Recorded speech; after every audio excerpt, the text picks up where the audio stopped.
বন্যার আশঙ্কা থাকায় আগাম প্রস্তুতি নেওয়ার নির্দেশ দিয়েছেন প্রধানমন্ত্রী শেখ হাসিনা। জাতীয় অর্থনৈতিক পরিষদের নির্বাহী কমিটি একনেক সভার সভাপতিত্বকালে এই নির্দেশ দেন তিনি। সভা শেষে পরিকল্পনা মন্ত্রী সাংবাদিকদের জানান, কৃষিতে সর্বোচ্চ গুরুত্ব দিয়ে ফসলি জমিতে প্রকল্প না করার আহ্বান জানিয়েছেন প্রধানমন্ত্রী ও একনেক সভাপতি। একই সাথে নির্দেশ দিয়েছেন দখল হওয়া জমি উদ্ধারের। প্রায় 5,500 কোটি টাকার বেশি ব্যয়ে 11টি প্রকল্প অনুমোদন দিয়েছে একনেক। বিস্তারিত জানাচ্ছেন সৈয়দ রিয়াজ। রাজধানীর শেরেবাংলা নগরে পরিকল্পনা মন্ত্রণালয়ের এনইসি সম্মেলন কক্ষে প্রধানমন্ত্রী শেখ হাসিনার সভাপতিত্বে অনুষ্ঠিত জাতীয় অর্থনৈতিক পরিষদের নির্বাহী কমিটি একনেক সভায় 5,500 কোটি টাকারও বেশি ব্যয়ে 11টি প্রকল্পের অনুমোদন দেওয়া হয়।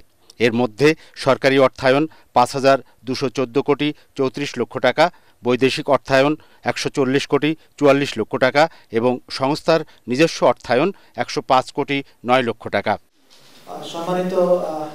সভা শেষে সাংবাদিকদের ব্রিফ করেন পরিকল্পনা মন্ত্রী, প্রতিমন্ত্রী ও সচিব। জানান, প্রকল্পগুলোর কাজের মান বজায় রাখার কঠোর নির্দেশ দিয়েছেন সরকার প্রধান।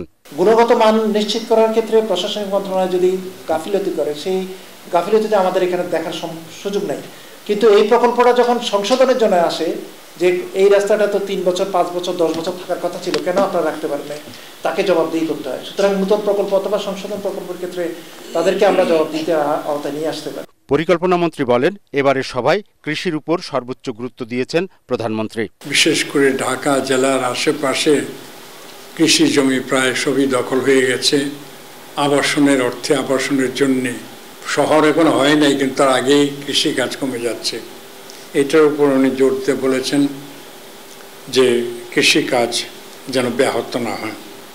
এর সাথে তিনি এটাও বলেছেন যে কোনো বসত এলাকা, যেখানে ঘনবসতি, ওইসব এলাকায় যেন প্রকল্প সাইট না করা হয় যদি সুযোগ সুবিধা থাকে। পরিকল্পনা মন্ত্রী আরও বলেন, দেশের প্রত্যেক থানা এলাকায় পুলিশের বাসস্থানের ব্যবস্থা করার নির্দেশ দিয়েছেন প্রধানমন্ত্রী শেখ হাসিনা।